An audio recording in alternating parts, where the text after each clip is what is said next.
On just the first page of Book 1 of Metaphysics, Aristotle covers a lot of ground. We talk about animals, and we talk about people, and we talk about sense impression, and we talk about memory, and we talk about learning, and we talk about art and science and everything. Where's he going with all of this? And I think, especially after our experience with the Meno, this should now be a running question, right? What's this really about? And just like what we did with the Meno, I think if you pay attention to the question Aristotle's actually answering here, the question he's really getting to, you'll start to see what the book Metaphysics is really about. And you really get a sense of that by the end of the first page, when Aristotle says, listen, we call artists and people with technical knowledge wiser than people of experience, even though people who have experience are better at doing things. People who have lots of experience, if you've just been doing something for years, let's say you've just been playing the guitar for years and years, you've never taken a lesson, you've never read a book on guitar theory, you've just been playing with the instrument, you are now really good at playing the guitar. Far better than me, even if I've read 10 books on guitar theory and playing the guitar. As Aristotle has said over the previous two paragraphs, what experience really allows us to do is accomplish things. And if you just practice, you get better at whatever it is you're practicing. This is just a universal. You want to get better at playing the guitar, play the guitar. You want to get better at doing algebra, do algebra. You want to get better at climbing a rope, climb a rope. And so experience really doesn't seem any worse than study for Aristotle, at least with respect to action.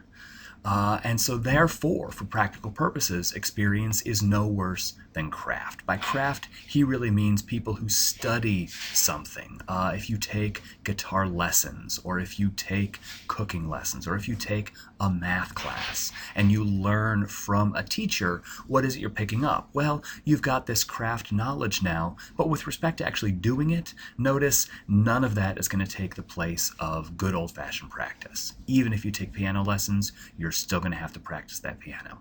Even if you take cooking lessons, you're still going to have to practice cooking.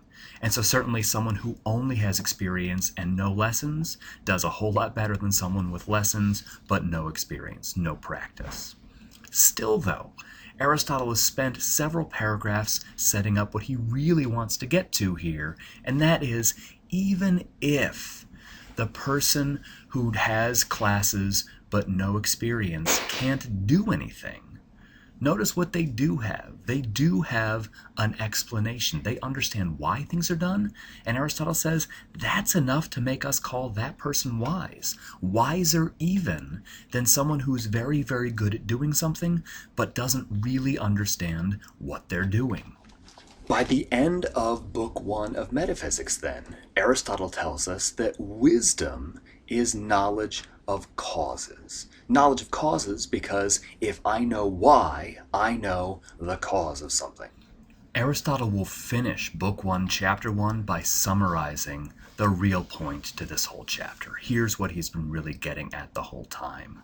It's that wisdom seems to be knowledge of certain sorts of principles and causes. In other words, if we are seeking wisdom, if we want to know what it is, because after all, if I don't know what it is, then how can I possibly figure out how it's acquired? If we want to know what wisdom is, we pay attention to what people say about wisdom, who people call wise. And if we pay attention to that, Aristotle says, we recognize that wisdom is knowing the causes of things. Wisdom is knowing why things are done. Wisdom is knowing why things happen. Wisdom is knowledge of why. Here at the beginning of Chapter 2 of Book 1, Aristotle says, well then, this is the knowledge we're looking for. This is the science we're looking for, the science of causes, the science, the knowledge that will answer the question why. Now, first of all, who is this we? You should know that metaphysics was not actually written as a book by Aristotle. It was not published as a book for the Greek reading public to pick up. Rather, this is a collection of lecture notes. This is a lecture that he gave to his philosophy class. Now, why is it that he can say, we are seeking this knowledge? Well, because who's sitting in Aristotle's philosophy class? It's a bunch of philosophy students. And what is a philosopher, after all, but a seeker of wisdom? If we are seeking wisdom, Aristotle says, then what we want to know is why. That's what wisdom is. And this is the major purpose of the first part of the metaphysics, to give you this definition of wisdom. We've been asking this for several weeks now. What is wisdom? For Aristotle, wisdom is just knowing why. And if we are going to seek wisdom, then we need to know why. And therefore, the focus from here on out is going to be just understanding what it means to know why. Now, as we've been saying, we will call someone wise if they understand why things are done, if they understand something, even if they are no good at actually doing it themselves. And so Aristotle does point out here that this means wisdom is not sought for the sake of being better at things in the world. He'll say philosophy is not a science of production. It's not a science that teaches you how to do things better. If you want to get better at making shoes, you should ask a shoemaker, not a philosopher. You want to get better at cooking? Ask a chef, not a philosopher. You want to get better at building houses? You ask an engineer or an architect, not a philosopher.